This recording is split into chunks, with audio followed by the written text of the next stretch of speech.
Yamaha nih bos, anti karat, anti lipat, anti kropos. Meledak. Membahas rangka ESAV, orang bengkel ini bikin Honda terdiam.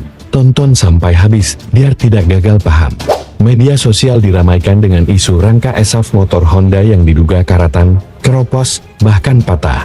Mungkin ada yang belum tahu apa itu rangka ESAV, yang katanya punya kelebihan, karena dirakit dari rangka baja. Sebelum membahas rangka ESAV, ada baiknya, kalau kita tahu rangka motor itu ada dua. Ada rangka motor lama, baik itu Honda, atau brand sebelah. Di mana rangka lama itu pakai rangka model pipa, yang dipotong, dipres, dan dilas, dan terbuat dari besi. Lalu diciptakanlah ESAV sebagai temuan rangka baru. Rangka ESAV memiliki bobot yang lebih ringan, bentuknya hanya terdiri dari rangka utama underbone, dan tambahan dua tulang bagian belakang subframe. Alhasil, bobot kendaraan secara keseluruhan pun semakin enteng. Pihak Honda AHM mengklaim ESAV memiliki beberapa kelebihan. Pertama, lebih ringan dan kuat. Rangka ESAV memiliki bobot yang lebih ringan 8% dibanding rangka skutik Honda sebelumnya. Meski demikian, rangka ini diklaim memiliki ketangguhan yang sangat baik, karena menggunakan bahan stain atau baja. Tapi hal ini dipatahkan oleh orang bengkel. Bapak itu mencoba membedah perbandingan rangka ESAV dan rangka Honda lama, di mana setiap rangka motor pasti punya titik kelemahan dan titik lelah yang bisa menyebabkan unsur besi atau logam itu membengkok. Tetapi beda dengan unsur baja, memang terkenal kuat, tapi titik lelah baja bisa patah, sedangkan besi hanya membengkok. Dia mengatakan rangka yang lama begitu banyak detail-detailnya. Contohnya seperti besi model Pangkon ini. Rangka ini dari besi dan ada bantuannya lagi, sepanjang jari di depan frame rangka ini. Materialnya juga tebal, sebagai penguat rangka frame depan. Dia juga mengatakan rangka ini punya titik lelat. Kalau misalkan kita naiki dan beri tekanan seperti ini, maka tingkat kelelahan atau pemutusnya ada di sini. Jadi sangat bahaya kalau titik lelahnya di situ. Tapi model rangka lama ini didesain cerdas, tidak dipotong di sini, tapi diteruskan ke belakang, sampai potongannya ada di sini. Jadi tingkat bahayanya di sini, padahal tingkat kelelahannya di sini, tapi tingkat pemutusnya ditaruh di belakang.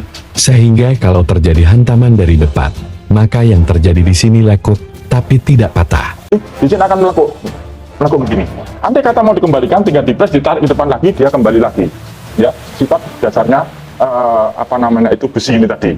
Oke, beda dengan sifat dasarnya baja ya. Kalau baja, sifat dasarnya dia kuat, tapi dia akan patah. Sementara itu, untuk bagian besi luar ini, tambahan saja. Seandainya ini patah atau putus, maka tidak akan mengganggu ke rangka tengah underbone pada rangka ini. Jangan perhatikan lagi di sini, banyak sekali detail-detail ini ya, detail-detail ini tadi. Pada rangka lama lebih banyak detail dan pengikat seperti ini. Sementara pada rangka ESAV baru ini, semua dihilangkan dan dibuat simpel. Rangka ESAV yang viral ini, bahannya bukan dari besi pipa golongan yang dibengkokkan, tapi diklaim dari baja ringan dan kuat. Honda mengklaim bahannya dari baja, padahal sifat baja itu bisa patah walau kuat, beda sama besi. Kalau besi diberi tekanan, unsur besi itu bengkok dan lentur. Oke, kalau ini malah akan kuat tapi patah. Ya, kuat, tapi akhirnya pada patah dia. Rangka ESAV ini punya tingkat kelelahan di sini. Pengelasan juga disambung di sini. Sehingga, kalau ada hantaman yang sangat kuat, maka akan patah di sini. Ini berbeda dengan rangka lama Honda, tingkat kelelahan ada di sini. Tapi pengelasan dipanjangin di dalam di posisi ini.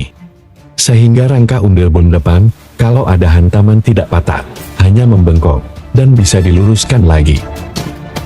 Dari bahan saja sudah sangat berbeda, walau diklaim dari baja plat yang rekatkan dan bilas, tapi bunyinya nyaring dan kosong, menandakan plat itu tipis. Ini berbeda dengan rangka Honda lama, dari pipa besi yang dibengkokkan. Keuntungannya tadi lebih ringan. Siapa yang diuntungkan tadi? Ringan tadi, ya. Yang pasti adalah pihak H yang diuntungkan. Konsumen belum mendapat apa-apa, belum mendapat apa-apa. Oke, nah, jelas ya diuntungkan udah ya. Kemudian, secara teori ini, motor kalau bobotnya lebih ringan, dia harusnya lebih kenceng. Ya pada contoh misalkan motor ini diboncengin 1 sama diboncengin 2, beda kan? Sama diboncengin 3, masih beda.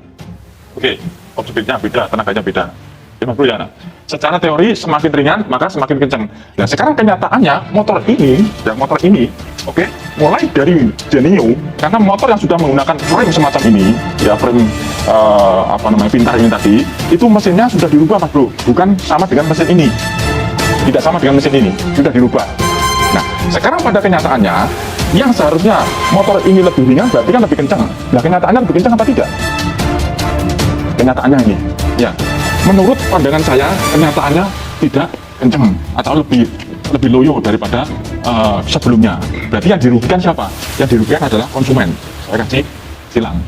Dan dirugikan oleh konsumen karena tenaganya berkurang. Padahal seharusnya tenaganya lebih kenceng. Contoh misalkan motor diberondolin dipakai berat, ya tenaganya gede, rangkanya dihabiskan ya tenaga rangkanya bobotnya. Bahkan sampai jokinya pun dibikin kecil supaya enteng sesuai ukuran tadi.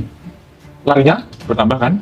Nah itu contoh, tapi ini malah berkurang. Jika diklaim rangka ESAF ini kuat dari plat baja, sepertinya itu hanya teori, nyatanya rangka model lama beginilah yang kuat.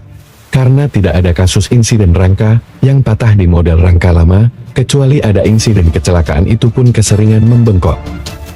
Intinya gini bos, lu punya uang, lu punya kuasa, lu punya Yamaha luar biasa. Yamaha nih bos, anti karat, anti lipat, anti kropos. Haruskah saya malu memakai yang murah? Seharusnya Anda yang malu memakai yang mahal tapi terlihat murah. Lu punya Yamaha, lu punya Pajero, lu punya rangka, lu punya yang kokoh meledak. Nah nih bos, anti karat, anti lipat, anti kropos. Meledak. Punya Yamaha, lu punya Pajero, lu punya rangka, lu punya yang kokoh meledak.